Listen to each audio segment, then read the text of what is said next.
Hey guys, today I'll show you how to change the Waze language to English. Let's get started.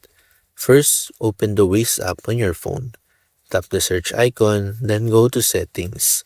Scroll down and select General. Then tap Language to view all the available language options. Next, scroll through the list and select English. Waze will automatically update the app's menus and text to English. If the language doesn't change immediately, close the app completely and reopen it.